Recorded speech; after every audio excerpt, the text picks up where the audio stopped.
Hello, this is Vani Arena Animation Kammanahalli.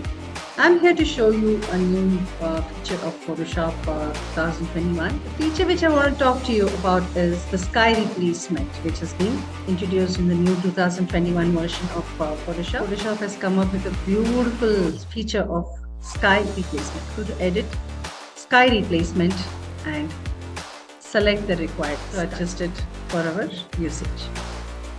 You can try different skies. This one, whichever is required for it, and plus you can adjust the temperature and other things for it